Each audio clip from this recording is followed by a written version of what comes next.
So it's the second time we've recorded this because, as usual, Spud isn't ready. He's some sort of. We thought we had ready. it. I was on we the thought we wrong had Wi-Fi. it. We'd all the leads in. We'd everything. There was no buzz. There was no hum. Wrong Wi-Fi. I live in such a massive mansion castle that I have two routers or routers. Is it routers or routers? Depends where you're from. I think it's the same thing. I think in Ireland it's router when you're actually doing it. Oh, he's routing with that, but you wouldn't say he's rooting with it because that has kind of sexual connotations. Yeah, because I say router because a router is a tool, electric tool in carpentry or woodworking. Yeah, I'd have to say router. It's amazing. I have one. They're so cool and dangerous. They're amazing. What I would actually say is I'd say modem. I don't think I'd actually say router at all. Oh, there you go. It's router. I did say router. Router, yeah, there you are. So we were talking about Dracula. Yeah, you were saying about the third episode because that's mad because it's always the third episode that hooks you, isn't it? Yeah, well, the first two episodes, you see, I really enjoyed. They were set. I see. We can't really talk too much about it because of spoilers. Because someone already gave out on YouTube about us talking about The Witcher and spoilers, even though we actually didn't really spoil anything. That game is ancient. Fuck off. Yeah, and we didn't really spoil anything anyway. He dies at the end. Everyone dies at the end. It's that's an interesting thing though with spoilers is because how long is it that you should never talk about? One day. Is it one day? Like, one day. But it's because like, is it a spoiler to tell someone the end of It's a Wonderful Life if they've never seen it? You know what I mean? I've never seen it. What happens? You can tell me. I'm never going to watch it. So. The world is all put to right and everyone's happy. Everyone dies at the end of It's a Wonderful Life. Horribly. When is a spoiler not a spoiler? I don't know. It depends on what it is. Like if it's probably 6 months. No, 3 months. I don't know. If you want to watch something, you usually watch it. In TV shows now, they talk about the end of Sixth Sense. You know what I mean? So I mean, and I don't know. That's pretty old though. I know, but I mean, but that's what I'm saying. When does it become okay to it's totally okay to say that Darth Vader is Luke Skywalker's father. You know what I mean? But when was that okay to say? I don't know. 1983? Maybe when it's parodied. Maybe when it's parodied, but there's too much to I'll tell you when it was right. It was when they realised that he didn't say, "Look, I'm your father." He said, No, I'm your father. I am your father. I said that to Aga the other day. I was telling her about the Mandela effect. Yeah. I've told her a bit about it before, and she's like, "No, it's Luke." And I was like, "No, it's not. Watch this." What? But like, she's not a Star Wars fan, so it doesn't bother her. And James Earl Jones remembers saying, "Look, I'm your father." He doesn't remember saying, "No, I'm your father." That's funny, yeah. But would you remember? You know, it's just one line out of many lines of dialogue, and then there's cuts and recuts and reshoots and shoots. The thing about that one as well is that out of context, "No, I'm your father" doesn't make sense, and you could see why someone, like say a stand-up comedian was doing a bit, he's going to say, you know, "Look, I'm your father" or whatever, because it puts it into this. So I can understand that. Yeah. So we're going to need a bigger boat, and you're going to need a bigger boat. You can kind of hear both of that when you listen to it, so I can understand. But the interesting ones that I sent you the links of is where it says the title of the video is "We're going to need a bigger boat," and the clip is plainly saying "You're going to need a bigger boat." Yeah, but that's someone obviously they know what they're doing. Yeah, you know, it's like there's a massive video on YouTube, and it's that sounds so ridiculous. In one of the Christmas playlists, the music, there's this huge one. Elvis, It Would Be Lonely This Christmas, and it has like 20 million views. I mean, that's not fucking Elvis. That's mud. Elvis doesn't sing that song. Yeah. You know, but it sounds like Elvis. Yeah. So someone is making a mint off of this YouTube video, and it's not Elvis at all. Not Elvis at all. It'll be lonely. It does sound like him though, but yeah. Yeah, it was that thing. I always thought, you know, that song "Freight," the hope we had was much to hide. Kind of came out of Christmas. The game will never be over. I always thought that was Paul McCartney. Always, I never questioned it, and it's like totally, obviously not. It's just, you know, but like, I mean, is that a Mandela effect? No, just have a shitty memory. Not. It's a misunderstanding at some point. Wrong. Yeah. But yeah, Dracula, I was like, it was one of those points where I was just, I wanted to throw something. I wanted to get Mark Gatiss and hit him full force in the face, and that's very bad though, because it means that there's something wrong with the writing or the production, because it has to be episode 3 that gets you. Like, you know, I've been telling you to watch Watchmen. Watchmen's brilliant, but I wasn't all like on a third episode. I was like, whoa, okay, now I'm balls. Well, the difference with this is the third episode of Dracula is the final episode. So it's, it's not quite so, and they're all an hour and a half long. So it's essentially the fifth and sixth episode in that kind of way. But it's the first two episodes. See, what do I say about this? The first two episodes are bang on. Apart from it reminds me of David Walliams, which is strange, but I can get through it. The third episode is where it said, how do we take all of this that we've done and just shit on it, and completely and utterly shit on it, and try to annoy as many people as possible by screwing over a great idea. I think it's like a rewrite or something like that.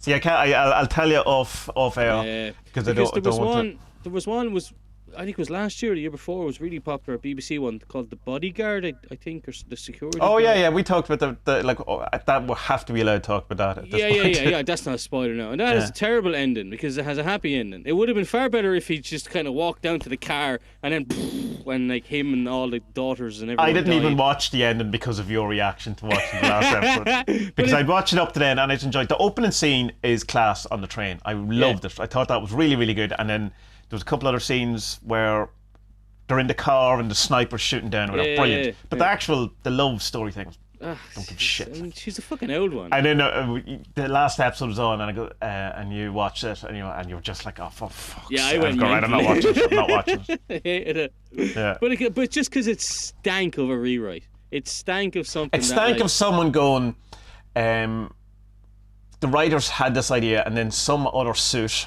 higher up said, no. Did you know that Podge and Raj was ruined by a new executive who came into RTE and decided he wanted to completely change it or whatever? Yeah, that's right, yeah. That was your man on Twitter was... RTE producer or something like that, secret producer RTE. That was a great Twitter handle there for a while. Yeah.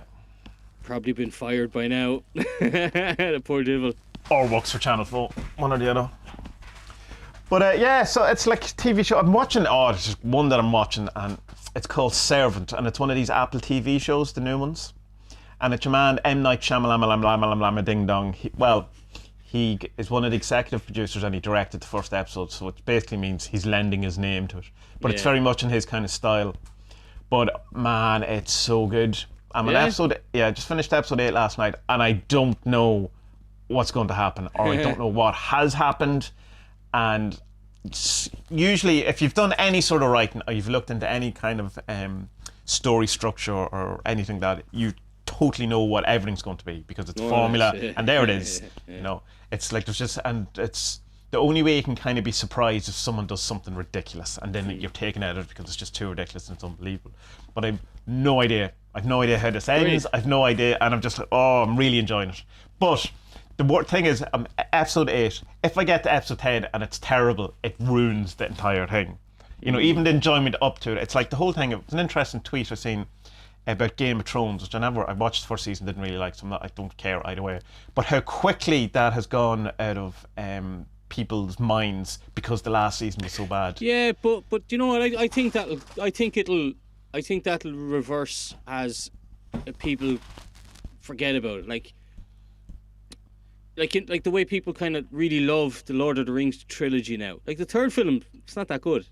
Isn't it? I haven't seen. Well, there's like 7 endings in it or something. You know. I remember loving the third one at the time, and then when it came out in DVD, it just going, I don't have the energy to watch that. Jesus Christ. And I think there was something like that with The Hobbit as well, because wasn't The Hobbit 2 films instead of 1, or was it 3 instead of 1? And that had I don't know when your man James Nesbitt started singing in the first one, that was enough for me.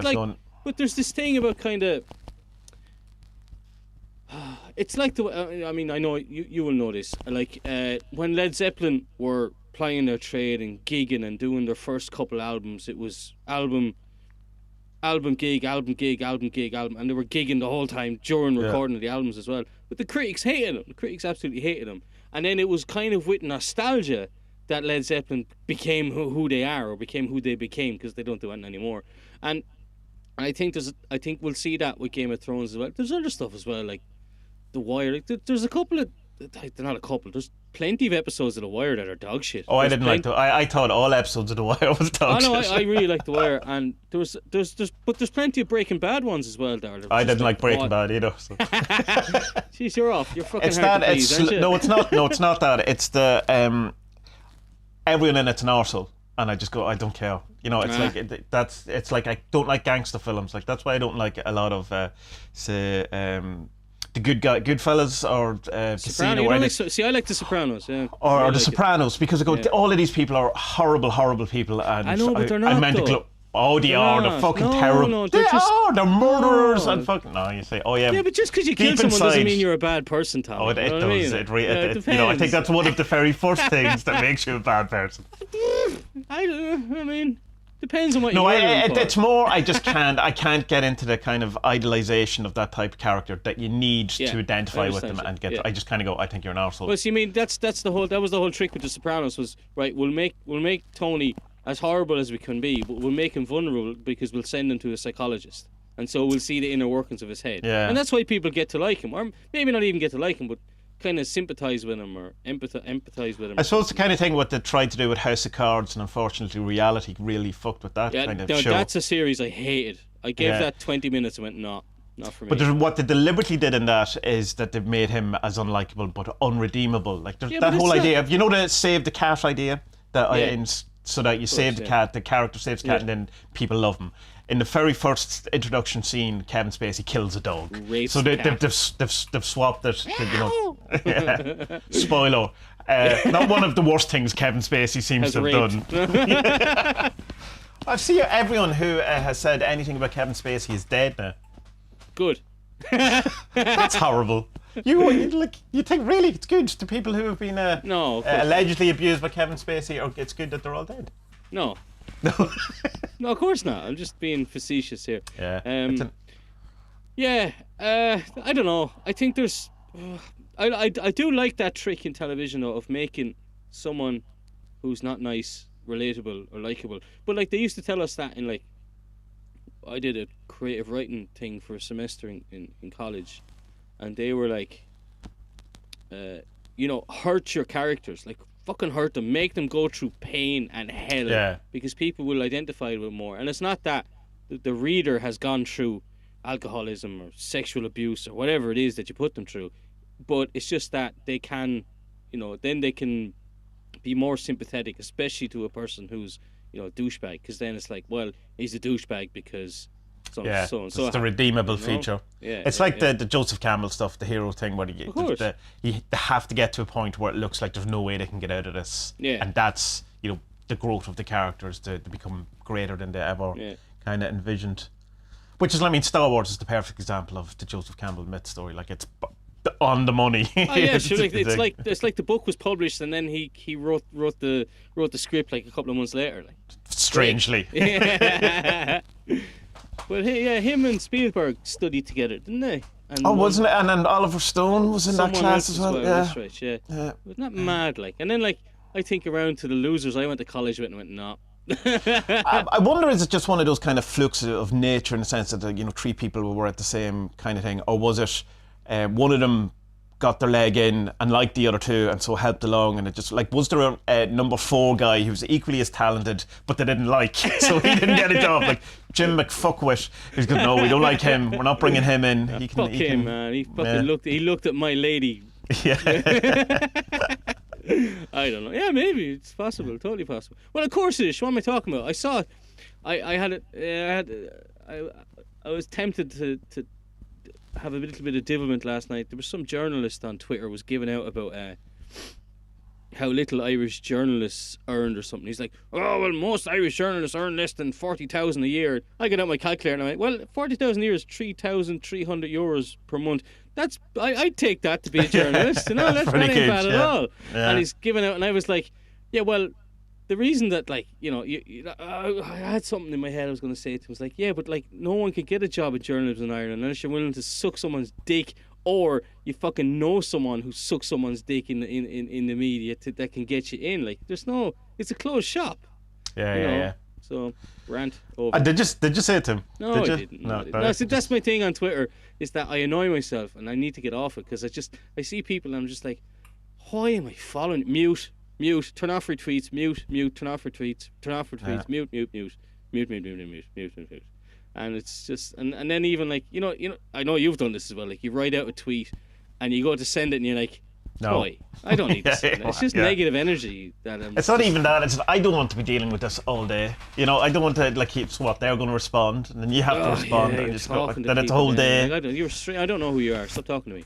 It's like the Grant Morrison thing I posted yesterday, saying like the banishment is to because in magic banishment is like, oh man, it's the most overplayed thing in the world, where you know everyone just wants to banish all the time.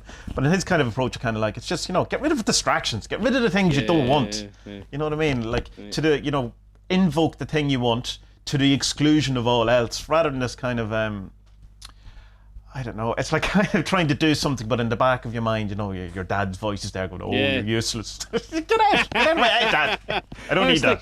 Here, I was, because I was like you. I planned on getting rid of Facebook, but I was keeping it because actually next week I'm going off down the country and I'm meeting one of the lads that I was filming, and it's the only way I can get in touch with him is through Facebook Messenger. And this was going to be the cut-off. I was going to meet him. Going to get his photos and his videos, and then that'll be the end of Facebook. But then my job came along and says, "Yeah, we're going to make you an admin of the Facebook page." And, Yeah. So can you not just use the Pages app then, rather than anything else, or? Yeah, you still need an account. So what I did is I set up a totally fake account, which is still my name, but it's just totally closed and it can't be found. And then I'm still going to leave it, that page, but I still have to do this one for work. And it's like on one level, I'm very happy with I'm able to deal with people a whole lot better now. But like, if I was to do this thing a year ago or 2 years ago, and people were complaining on some forum I was moderating, I'd be like, right, fight, let's go. Yeah. And now I'm just like, hide comment.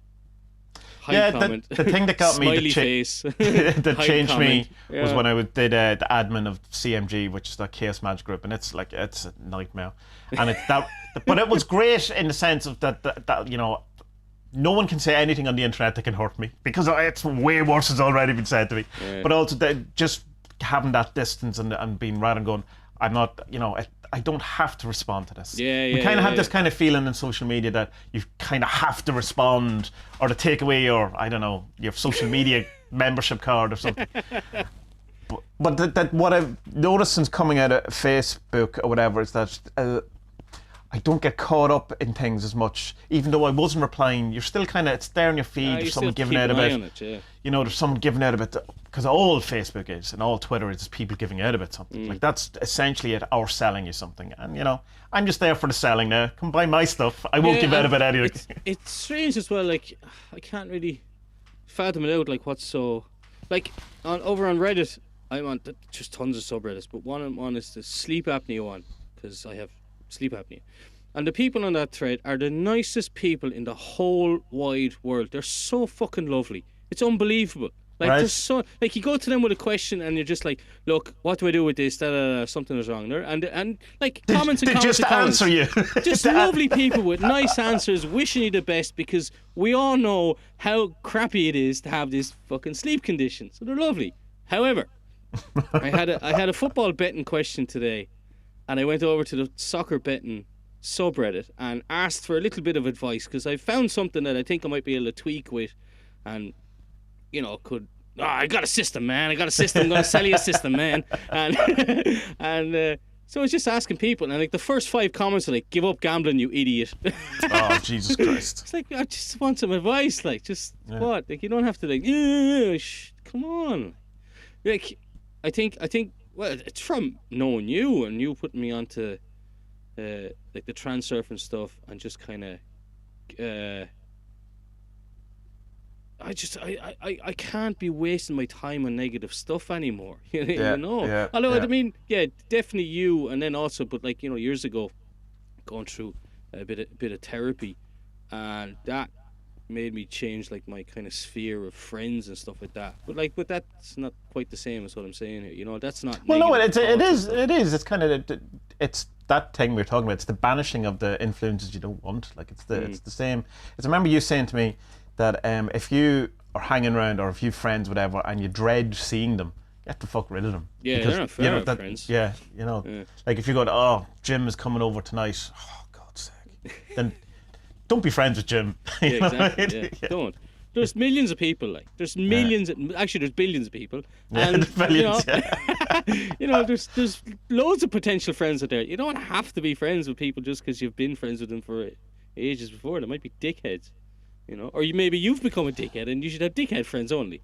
That's it, yeah. Which is, probably more likely than we would like to believe. Yeah. You think we become less naive and more worldly and more evolved? We're probably just getting more dickish in our minds, kind of nastier, just kind of less tolerant. And no, definitely not. No. I'm way more tolerant and easygoing now than I ever was. And I hope I will become more easygoing and more tolerant. I know I'm kind of giving out a little bit today, but you sound like the most easygoing man I've ever heard in my life. Today was mad because it started off so badly and then it got just so awesomely good, and then you're like, oh, hey, you know what? Today's Blue Monday. Today's the 20th of January. Oh, right. Mathematically or statistically the most depressing day of the year. This is when... Well, I would say then tomorrow is, because it's all hyped about today, and then when the hype is over, you go in, it's not even Blue Monday, it's just shitty Tuesday. I was thinking about this because in a transurfing way, then Blue Monday would be like a pendulum, because... Yeah. And it's this kind of ethereal idea that's given power, and kind of the more people talk about it, the more powerful it is, and the more you start believing in a Blue Monday. It's probably nonsense, but that doesn't matter. It still exists. Well, if it's statistically, is it what's the most suicides happen today or something? Most suicides, the most divorces. What else is there's? I think was car accidents or something. There's 4 or 5 different things that. The most milk is spilt. More people are annoyed on Twitter. People unfollow me more today than any other day. I can't believe I earn €3,000 a month. It's terrible. Fuck off. Jesus Christ! I'd kill for £3,000 a month. I don't get paid that near that. But what was he? How much was he kind of saying that they should get? Like, what was the actual? Look, journalists and their opinions. Like, there's just.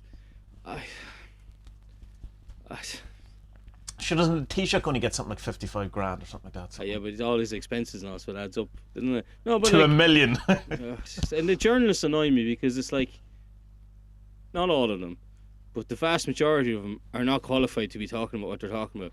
You're literally good at putting words together.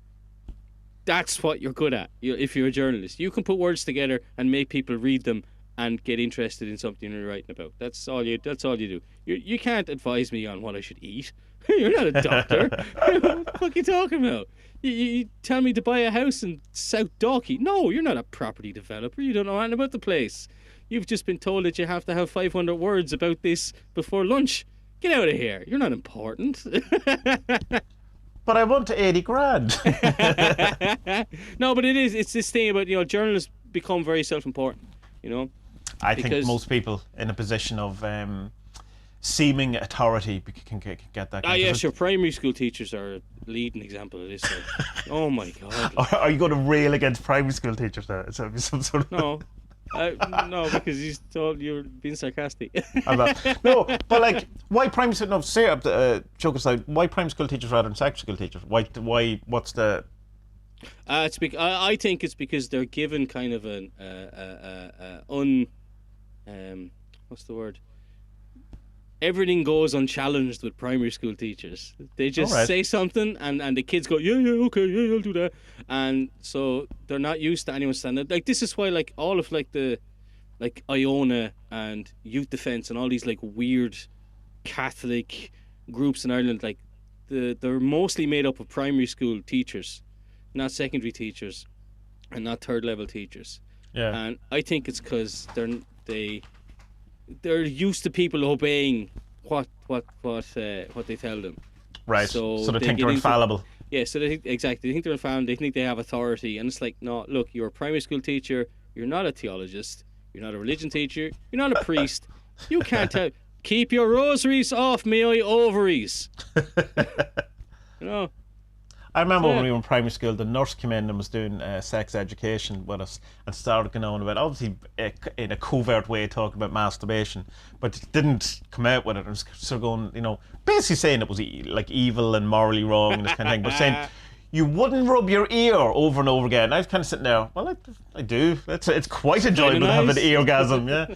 But it's like when you think about it, you're a nurse, a medically, we assumed, trained professional, giving us a religious view of medicine. It's just like, oh, really? I mean, and I'm sure that stuff like that still goes on. Anyway, 25 minutes into it, we haven't got to our topic. But our topic is, we said what we do is meditation, or at least talk a bit about it. Because you were talking about maybe doing it as part of one of your YouTube. Is it documentaries? What are you, vlogs? What are you calling them? What are you doing? I think they're going to be like 30-day challenges, and I reckon I'll do probably 10, 11 over the year. You know. Right. And so one of them involves magic mushrooms. The other involves meditation. I think should be one of them because it's something I don't know enough about, and should probably do, because anyone who does it seems to say it's great.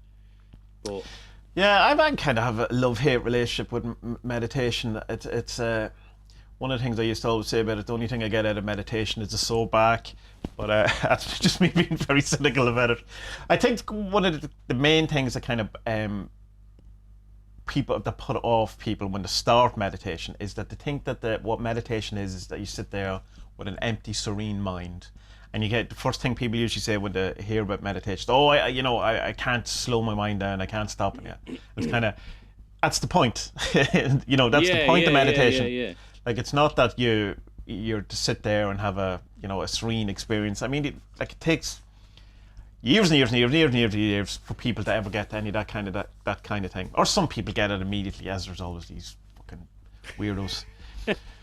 But it's kind of the idea with meditation, the trick to it, if you want, that the big trick to it is that,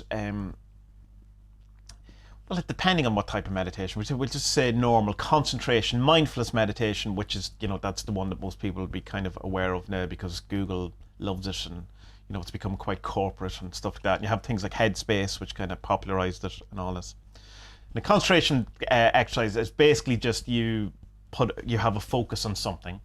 And when you notice that you're not focusing on it, you bring your mind back to focusing on it. And that's it. And that's kind of like most of your meditation is going to be not focusing on the thing.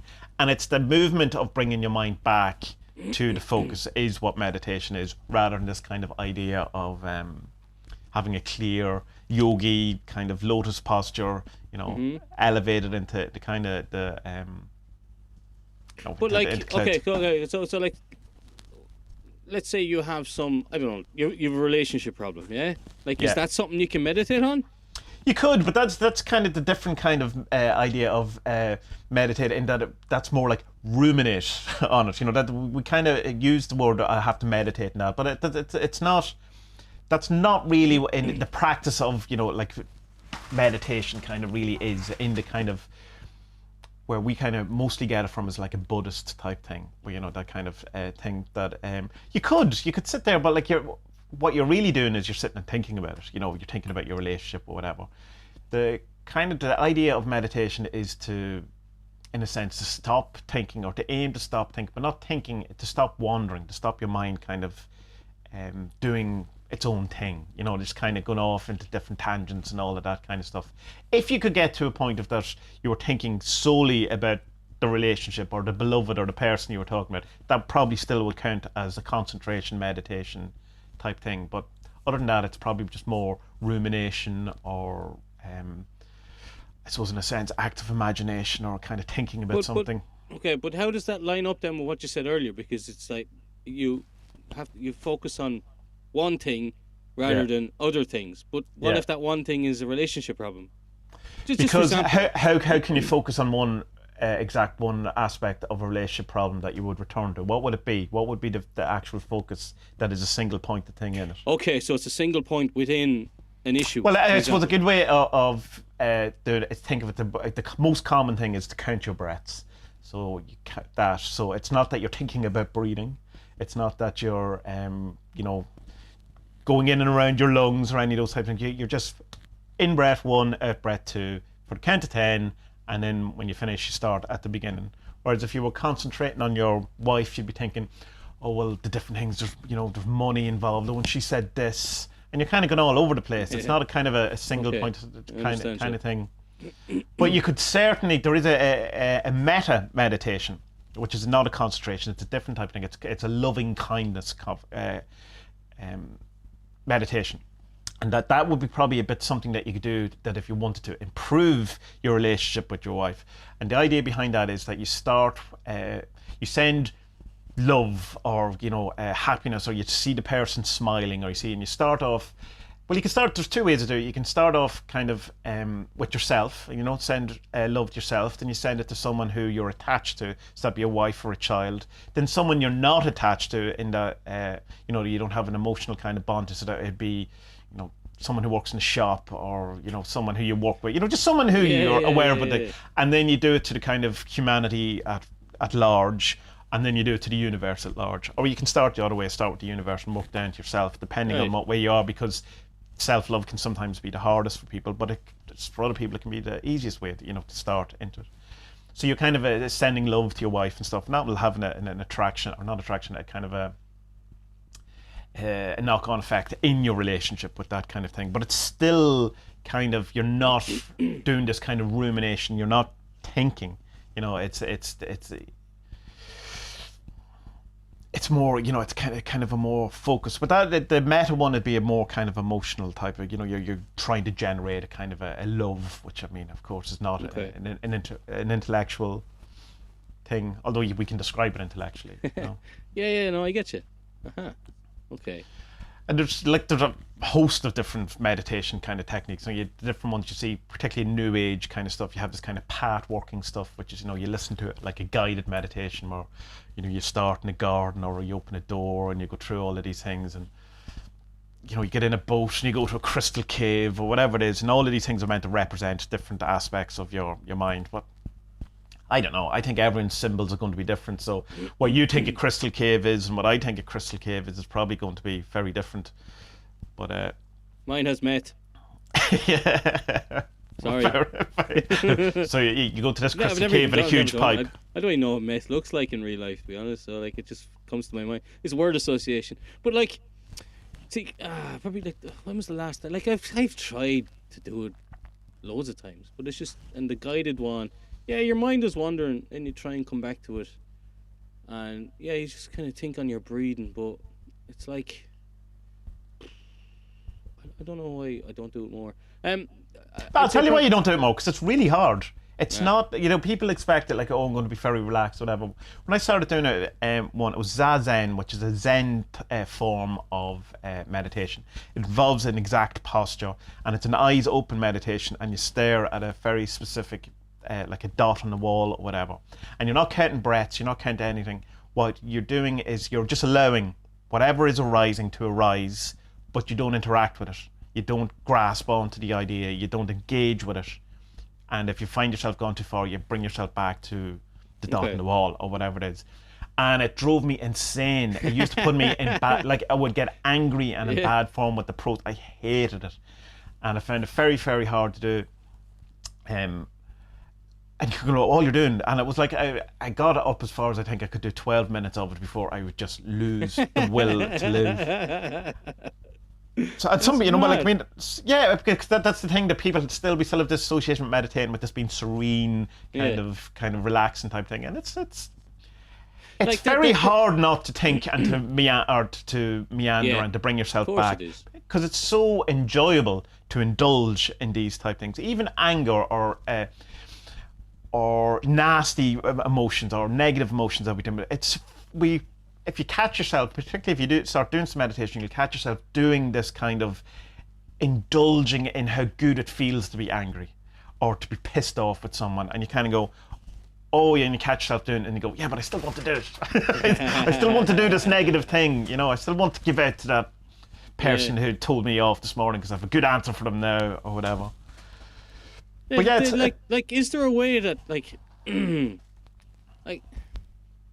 might sound very stupid, but say someone cuts you off in traffic, yeah, and that kind of fucks with you for the next hour or two, and it makes you cranky, okay, so for me, that would have been something that would have annoyed me for most of the day, Now I can it happened the other day, and by the time I was home, I was okay about it, because it's just you know what, she's a fucking dickhead, and she'll get wrapped around a tree, and it'll be grand.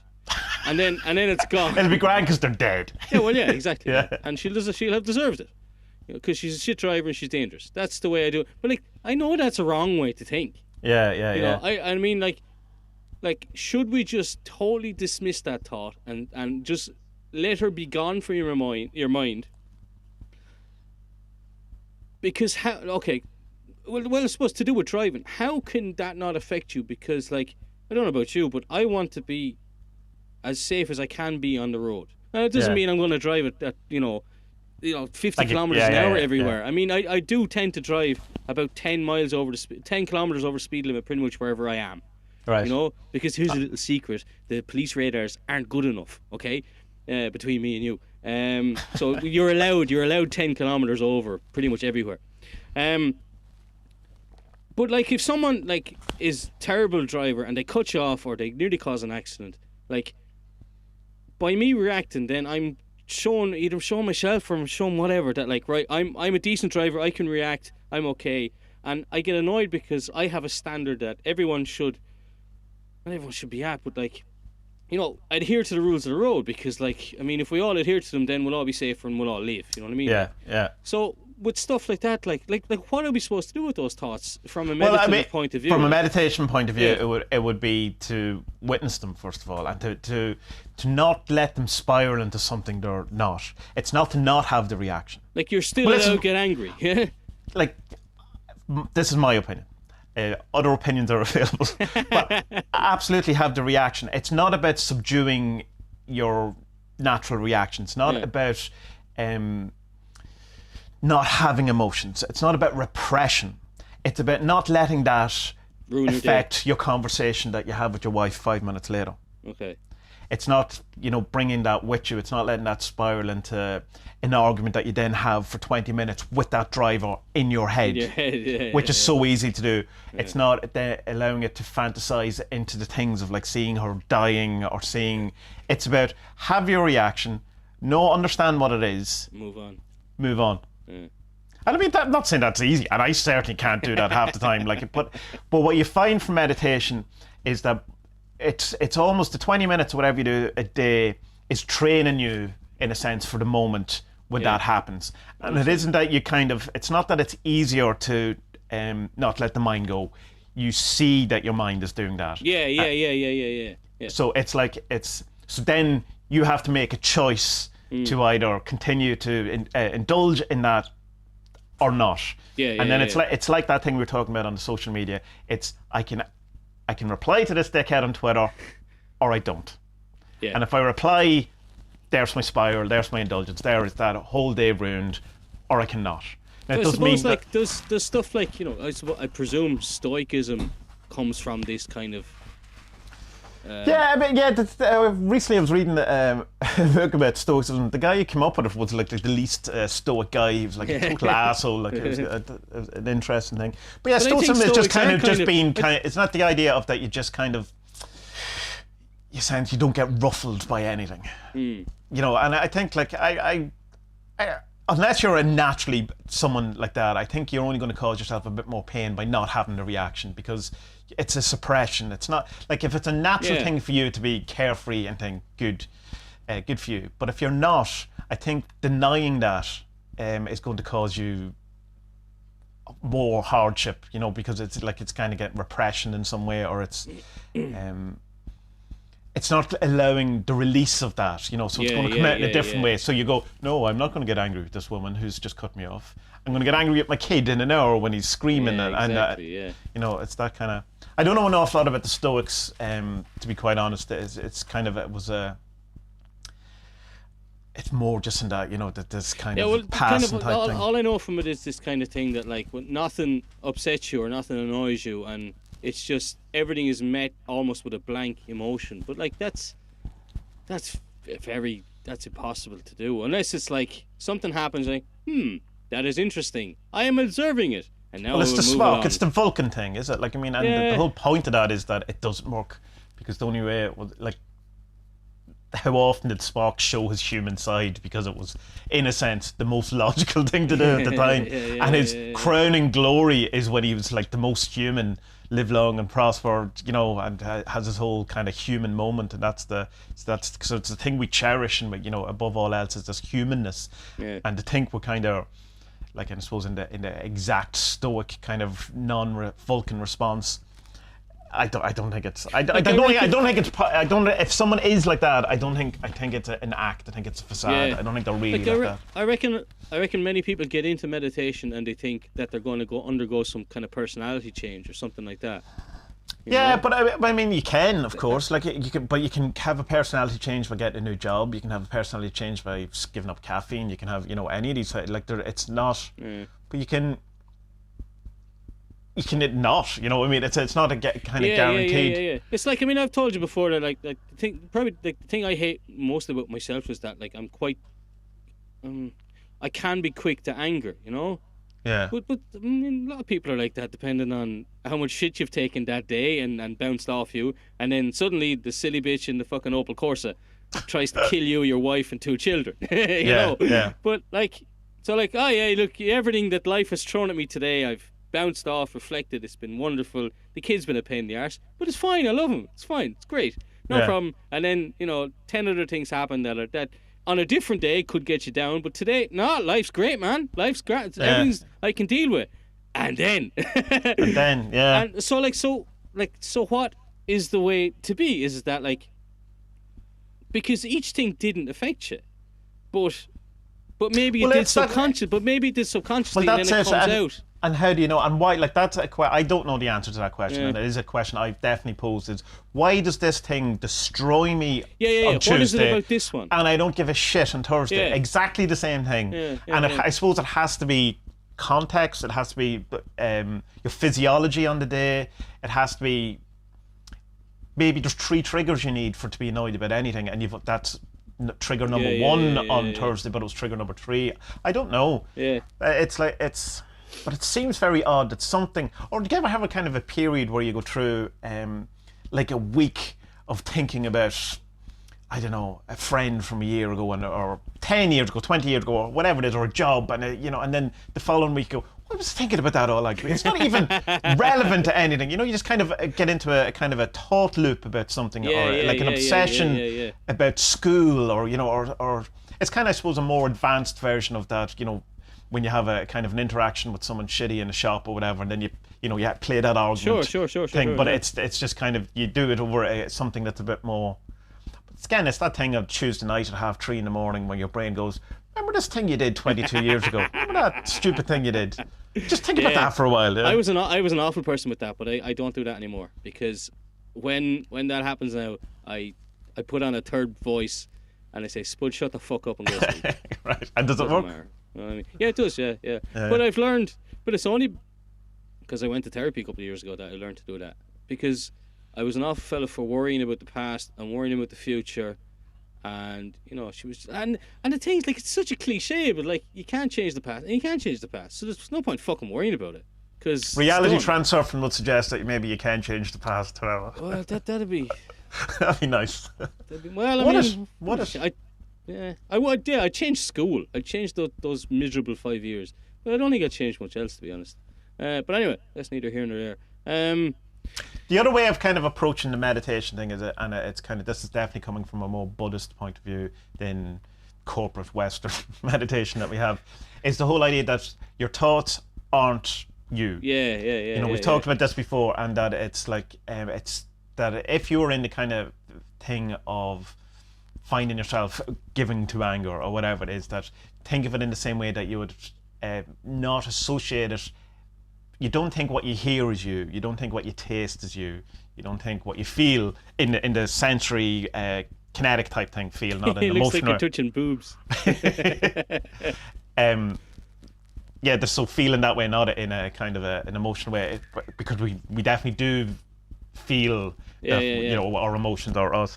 But and just think of it as another process, another sense that's, you know, it's kind of, and you'll see doing that, and again, it's only if you catch that how much of your things are stimulus response, you know, just or what you think you should be responding to. Sometimes you get angry because you think that's what you should do, and if you kind of catch yourself, you go, why am I even angry at this? I don't care about, that happens a lot in kind of social media, I find, when you see a number of people annoyed about something, and you kind of get caught into this kind of, I am annoyed, and you go, I don't care about it. 2 minutes ago, I didn't even know about it. But now I'm championing it, and I want to march in the streets or whatever. Yeah. Like the psychologist used to say to me that, like, you're afraid of your anger, and I was like, yeah, I am. And she's, why? And I says, well, because I can go fucking full of fucking Hulk mode and just go mental and say horrible things. Like, I've been in, fist fights and all, and far too many to be comfortable with telling you about, to be honest. But like, and she's like, but anger's an emotion. It's okay to get angry sometimes. It's fine. Sometimes it's warranted. I was like, is it? Have you ever got angry and someone went, yes, that's the right reaction to this situation? I don't think it happens. Like, even when you're all kind of justified in it, it's still seen as the most negative reaction, though, isn't it? It might be seen as the most negative reaction, but you can still be right, because you can absolutely. Yeah, absolutely. You can fuck someone out. So, like, if someone is, I don't know, like, someone's been a fucking arsehole to other people, and you're like, and you stand up for the other people and say, you fucking get back in your box and shut the fuck up and be nice to those people, because they're nice and you're a dick. Right, I got angry with you, but I was right, and everyone is like, yeah, thanks for saying that, man, because we were scared, or whatever. Yeah. So, she taught me that, anger, it's okay to be angry, but I don't really think I learned how to. I mean, I don't get as pissed off as I used to anymore, but like, I don't know if that's because I'm calmer or just because I'm older, or if it's because I care less about a lot of stuff. Or avoidance. Yeah. I definitely think my level of compassion has reduced as I get older, which I know in one way is a terrible thing, and another way makes life a wee bit easier. This kind of because when you're kind of thinking about them, like, you have to, in a sense, have an awful lot of willful ignorance about the amount of suffering and shitty things that go on in the world to exist. Because if you sat around thinking about it, good luck to you. You wouldn't be able to function. Like, think of the fires in Australia recently and go, like, hundreds of thousands of animals burnt alive. Probably shouldn't think about that for too long. You know what I mean? So I don't know. I find that, so the kind of 20 years ago, I probably would have been destroyed by that thought, because I would have obsessed about it, would have been thinking about it, would have been seeing myself from an animal's point of view, alone and scared in the forest, the fire coming in and all this. Because it's like, but I can't do that, because it's like that. It's the exact same idea of, I can't answer that tweet because I know where that leads. It's an interesting one that years and years ago, I used to be quite a jealous person, and it's a family trait. It's one of the blessings of our family, but it's like that. And it was just kind of in relationships, and you get obsessed about ex-boyfriends and all this kind of all that stereotypical bullshit that men seem to do, and women, let's be honest, to do as well. But it's more of a kind of a masculine insecurity type thing. And I remember getting into a relationship at one point and just going, I'm not doing this anymore. I can't. I can't put myself through this thing anymore. And it was, funny enough, it was very easy to stop doing it. Every now and again, of course, because you're not perfect, a little bit of jealousy raises his head and all that. But that kind of full-on, intense, it was like, it's the same thing. I can't go down that road because I know where that road goes, and it doesn't end up good for me in particular, or anyone.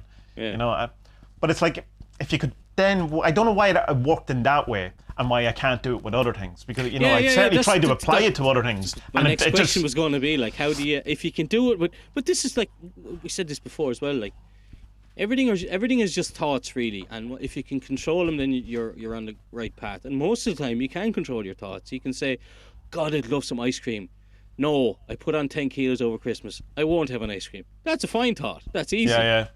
But something like, I think, some example. Yeah, the kind of the thing, the answer to that, I have an answer to that from like the NLP or the Tony Robbins thing, which the neuro-linguistic programming thing, it would be that the pain outweighs the pleasure. That's how you can get rid of it. But until the point, it's like smoking. You might know it's terrible, you might know all the things around it, but the pleasure that you associate with it outweighs the possible, probable cancer you're going to get from it. And it's like, so the thing with me and the jealousy thing is that when I copped and I go, this is too much pain, that the pleasure I get from indulging in that jealousy line of thinking is not worth the destruction it causes. Whereas in other things, when I try to apply the principle, I'm obviously not at the level where the pleasure is still more pleasurable than the pain. So it's like I still enjoy the cake too much to be on a diet. Whereas I still, it's so, I go, oh, I know where that leads, and you can kind of intellectually do it. I still want to eat the cake. That's. But I don't know. There probably is some trick, or there is some way of actually. But there must be, because it's like with AA and with people with gambling problems. They tell them, like, no, you need to swap this addiction for something else. So go mountain climbing or go hill walking or whatever, something that's good for you. Do some exercise rather than go drinking, kind of thing. Which is hard to do because drinking's great crack, like. Yeah.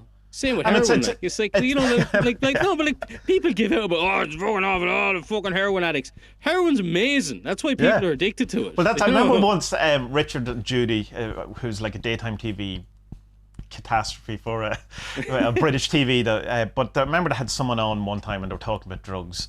And Richard asked the thing, why do people take drugs? Obviously expecting the kind of, people have, problems and they're, and for trying to cope. And your one goes, because they just feel so good. And he was like,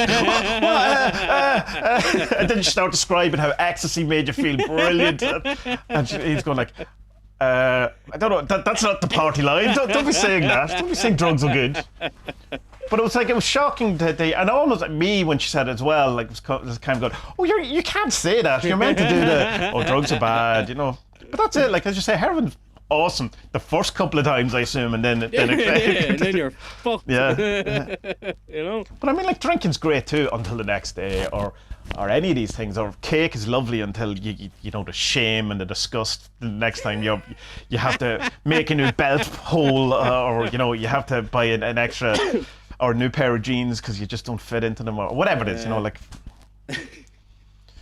But it's like getting back to the meditation thing, and it's like the 20 minutes that you kind of practice a day, or like it is because it's called a meditation practice. So and it's is that you're kind of training for the rest of your life or the rest of the day and all of these things. And there's a whole kind of woo-woo-ness you can get into meditation that we're like not touching on. Like there's a whole kind of this thing where it starts with like a thing called stream entry, which is you kind of get to a point where you have a realization about the world or the universe or existence that you can no longer go back to seeing the world the way you used to.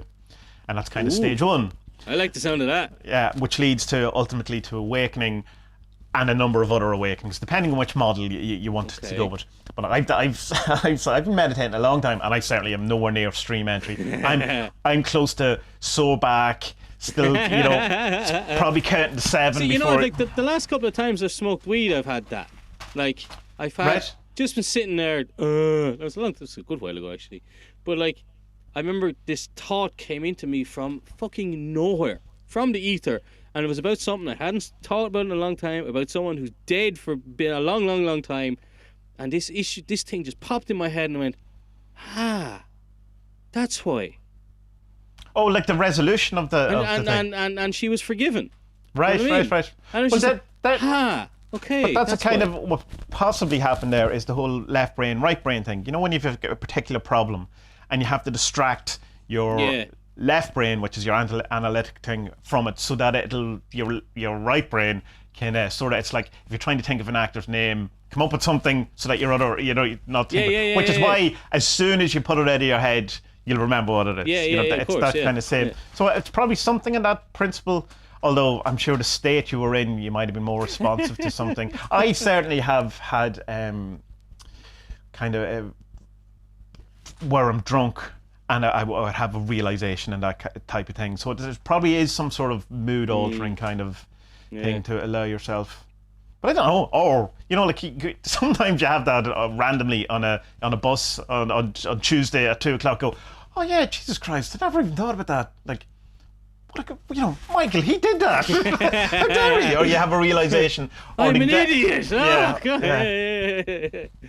I don't And so know. it's only because you're in the States that it seems a bit more kind of Yeah, maybe. Like I've been watching a couple of things about ayahuasca and all, and I'm just like, oh man, I want to try that. I want to talk to aliens. I want to talk to gods. Sounds amazing. You know. It does. You know, I kind of have that as well. That I'd love to do all that, but I'm so terrible on drugs that I just go. I know I'd be sitting in the car going, oh yeah, no, this is horrible. Get me out of here. Oh, what do you mean? I've 6 more hours of this? Oh no, thanks. No. Yeah, you would have to be afraid of that, having a bad trip. But like, I mean, the way to avoid a bad trip is to make sure that you're only doing it after you've had a pleasant day. And then you've got no worries, and you'll be fine. You're generally in a good place in your life. It's not, more than, than your setting, all of these type of things, and don't do, maybe not go to the jungle for your first kind of psychedelic experience, possibly. Don't do it on your own, whatever the fuck you do. Yeah. Jesus. No, but like, with the meditation stuff, like, I wonder, like after, say, a 30-day challenge of doing it 20 minutes a day kind of thing, like what is is there a goal you should be aiming for, or is it just that I want some inner peace? The Zen thing, which is that it's 100% goalless. You're doing it for the sake of sitting there. That's it. That you're just doing it. There's no, you're not trying to gain enlightenment. You're not trying to have better peace of mind. There's no goal whatsoever. Whereas in mindfulness, kind of, particularly in the kind of corporate type of thing, there's a goal of being more mindful, of being more aware, more type of things. But then, whatever way you want to approach the woo end of it, there's the people who are deliberately looking for awakening, enlightenment, for the stream entry, for down to even the whole thing of this idea of the siddhis, SIDDHI, which is a kind of spiritual powers that are brought on from deep meditation stuff. Shoryuken! Well, there's levitation is one of them, and if you ever see any of the transcendental meditation guys, they do this kind of levitation thing, which is like absurd. It's kind of like a bunny hop thing to do in the lotus posture, but it's considered one of the things. But telekinetics, telepathy, all of these things are part of it. But they're considered. The guy who kind of talks about them, the most famous guy, is a guy called Patanjali. He says, ignore all that. If you start levitating, just ignore it. Don't make a big deal out of it. It's just something that happens on the way to, just so. Yeah. But he's like, but just because it can be a trap to say it, to kind of. It's that whole idea. If you meet Buddha on the road, kill him. It's because it's another illusion. It's another kind of form of Maya. It's another indulgence. Okay. So that kind of. You can go into any amount of levels with this type of stuff, and there's then you have this thing that I talked about in the channel before, about incubation, which was the ancient Greek type of meditation, which is this kind of idea of, rather than a single pointed kind of, you are trying to incorporate all of your senses into one thing, so that you're trying to be aware of your sight, you're trying to be aware of what you're hearing, you're trying to be aware of what you're feeling, you're trying on the inside, you're trying to be aware of your surroundings. And by doing that, you get this thing that's called a common sense, which is like a kind of an overall sense of these. It's like Captain Planet, heart, whatever. And then it forms into that. Now, I've never experienced that at all, ever. So I don't know, but it's a thing that Peter Kingsley, the guy, talks about an awful lot. And the way you do incubation, his description of it is, lie down, close your eyes, die. So, it's quite simple. I do it sometimes. If I can't fall asleep, I imagine I'm dead. I don't know if other people do that. I don't know if it's weird. I've never told anyone that. But sometimes I just go, Spud, pretend you're dead. Pretend you're dead. Pretend you're dead. Pretend you're dead. But how are you doing that? Like, so what's the process? Pretend you're dead. Like, you're not moving. You're not moving. You can't hear anything. Nothing can distract you. There is nothing. There is nothing. It's just black. And then gone. You're already an amazing incubator then. I don't know. I don't know. So maybe I'm kind of thinking then to form these like 30-day challenge. Maybe I should just do like, it should be like 1 week where I do mindfulness, another week where I do Zen, and then like one of the weeks like, I gotta find aliens here. I want to speak to the higher powers. I would do the 30 days of a meditation thing rather than trying to incorporate any kind of aliens thing. I'd do that as a separate thing. I think it is a separate aliens. thing. I know, but do a 30-day alien thing. Like do 30 days try to get abducted. But I think that's definitely an idea. I've shown you that one. That'd be amazing. Just go up Polish mountains in the middle of the summer and just camp out and say, "Come and get me!" What if they come and get you though? This is it, you know. Yeah, and it's not what you want. They're not nice aliens. But we don't know. They're the aliens equivalent of journalists on Twitter, and they just come down and go, "Oh, well, we don't get enough money for this." I'm an expert. I know what I'm talking about. Yeah, I travel around the whole entire universe, and I only get 40 grand. And, yep. Well, yeah, that'd be mental, don't it? If invoking them and stuff. I don't want to be into that. I'd be like, oi. Over here. And Grant Morrison has a great. He tries to get abducted in Kathmandu and succeeds as far as he's concerned. So I must show you that. I'll send you the video of him talking about it. It's very good. He's convinced he went to Alpha Centauri or wherever and got shown the wonders of the universe from these aliens. So. Cool. And he has a process of how to do it. So yeah. Fucking sign me up, man. Yeah, take my credit card, Mr. Morrison. What I would suggest you do if you're 30 days, I'd say that you get Headspace, because it's as good as any of that, which is an app. It's as good as any introduction to it. It explains it well enough, get you into the habit, get it. It's the gamification, you get your badges, you get all of that thing. It's super corporate, but the guy who does it, has, like, it's not just some dude who's never actually meditated. Is this the fucking Sam Harris app? No. It's I can't remember his name now. Bald guy. I didn't remember them immediately after this goes off. No, Sam, or try Sam Harris. So I've never used it, so I can't recommend it. But I think you have to pay for it. The Sam Harris one you definitely have to pay for. Yeah. But I've been told that if you email him and say you've no money, he sends you you one. Yeah. See, it's the guided thing. I'm not that much of a fan of, because it's. But I know it's just a fucking ego thing. Is that I don't like being told where I am or what I'm doing. You know. But the Headspace isn't that. The Headspace, while it's not, it's led. It's not guided. It's not your inner force. It's now this is the breathing section. Concentrate on your breathing. Okay. And then every now and then he'll come in and go, "Are you still concentrating on your breathing?" And then at the end he goes, "And now just let go of all thoughts." It's that kind of. And day 1, there's lots of talking where he's explaining the process. By the time you get to day 10, way less talking. And then when you get to like the pro series, he's basically introduces it and ends it. That's kind of it. But then there's a whole other parts of Headspace where you can do 10 days or 30 days on happiness or on stress reduction, and of meditation practices just for that. It sounds like I'm, selling Headspace. Sponsored by Headspace. Yeah, loads of other apps are available. Insight Timer is free and it's quite good. It's got loads of free meditations and stuff on it. The cutting machinery is quite good as well.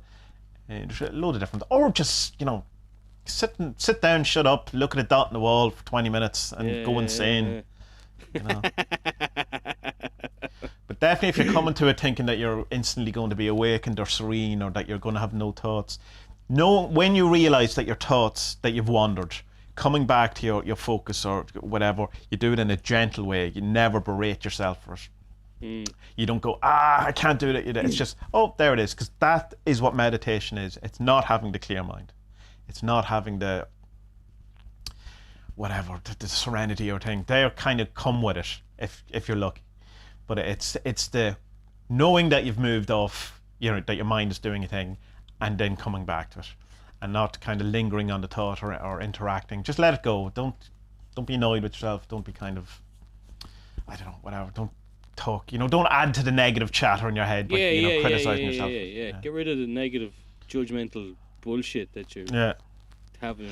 And then you'll notice that during the day when you're making coffee and the coffee spills everywhere, that you'll catch yourself before you get annoyed. And it doesn't mean you won't get annoyed, but you'll be aware that there's a moment where your brain decides to get annoyed. Yeah. And sometimes it's appropriate, as we've discovered, to get annoyed. Sometimes it's not.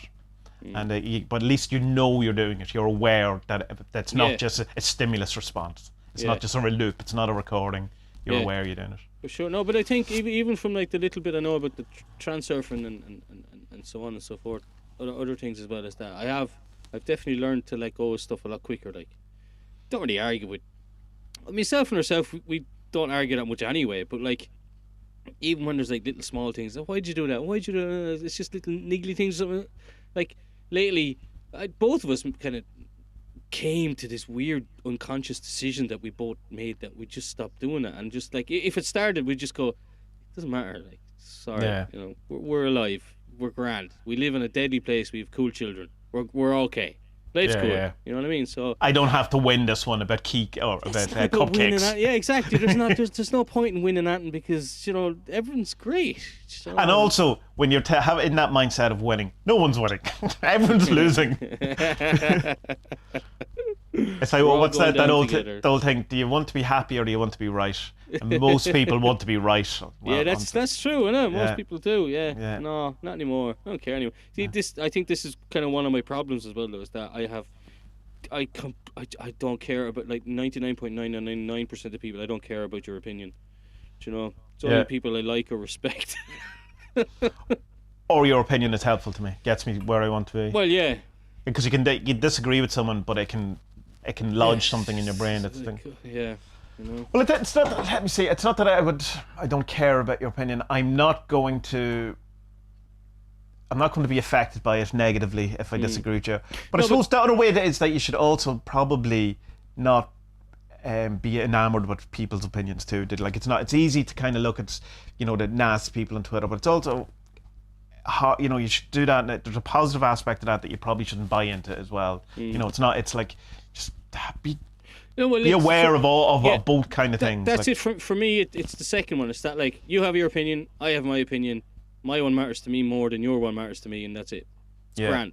We can still be friends. It's not a bad thing. But how do you? I know we're kind of running out of time, but how then do you make sure that you're not just staying in a rush, or you're not just, you know, like, where's the allowance of growth through other people's kind of experience, that, you know, in that? I'm not interested in it, Tommy. I'm not interested in it. I'm not interested in other people's growth. I only care about mine and my wife's. But that's what I mean. But, like, how are you to expand your kind of ideas about the world if you're only kind of in acceptance of your own kind of opinions about things? Like, does growth happen? Growth does happen through conflict an awful lot. So how do you deal with that without, what's your kind of? It just comes, man. Just comes. The energy comes, man, and I just go with the flow. And when I'm given, I work with, and it's all good, because I learned a long time. Maybe not a long time ago. I just learned that fighting for stuff and trying to paddle against the current, against the tide, won't get you anywhere. Go with it, ride out the wave, and then maybe come back and surf it again. You know, right? Yeah. If you want to try it again, there's really no point in fighting against stuff. There's not, like, unless it's a fucking someone comes into your house and tries to. Well, no, what I don't mean fighting against stuff. What I mean is, like, in a difference of opinion where you go, no, I'm not really interested in your opinion, but how. That's kind of assuming that you're always going to be right, though. Like, sometimes. No. It's not about being that's what right. I'm pointing at. No. It's not about being right. It's just that. Well, okay, you think, it's like with films and stuff. It's like, okay, well, you think that about that film, and I think this about that film. Oh, you're talking about strictly about opinions on taste. Strictly opinions on. On matters. It's not about, like, you know, it's not that Dawkins' opinion is right about something and Sam Harris's is different, so he's wrong. That's not it. Yes. It's like, well, Tommy, what do you think of that book? And you say da da da, and I say da da da, and that's it. It's over. That's it. Yeah. Move on. Oh, you didn't like it? Well, that doesn't affect my enjoyment of this. That's it. Absolutely not at all. Yeah. No, I get it. Although I think it's weird you didn't like Breaking Bad. Why? There's plenty of things that I'm sure I like that you don't like. It's very good television. That's why, really. I just found it very boring and dragged out. But I mean, it's like all of these things can be in the mood that you kind of you're first presented with it, or, you know, you wanted a comedy that day and instead you got Breaking Bad, which I suppose is kind of a comedy in places, whatever. Can't like everything. It's like Pink Floyd. I'm sure they're wonderful. I just don't know an awful lot about them, you know. You don't like Pink Floyd? Well, it's not that I don't like them. I have no opinion because I've never spent any time with them. I'm sure. Go and spend time with Pink Floyd, man. Wow. We'll see. My music taste has changed so dramatically over the last couple of years. I used to be all rock and, you know, guitar and all that. Now it's like electronica with female singers, and it's like the least amount of vocals the better. It's just because it doesn't engage my brain, and I don't want music to engage my brain anymore. I want because because I want everything to switch off. Okay, That's so you kind want of- early Pink Floyd. You want Sid Vicious. All right, Sid okay. Vicious, Sid Barrett. What was his name? Sid Vicious. Sid Vicious. That's a different band. Sex Sid Pistols. Vicious. Yeah, the early stuff. You want to before he went cuckoo bananas. You know. Yeah, no, I will. I know, like, I mean, I know some Pink Floyd. I haven't totally lived in a hole my entire life. But, like, I mean, I don't know in the way, or the way I know Led Zeppelin or the way I know fucking the Beatles or any of these. I wouldn't be. Yeah. That's it. Right, that's about our allotted time for today. Bye bye. Bye bye.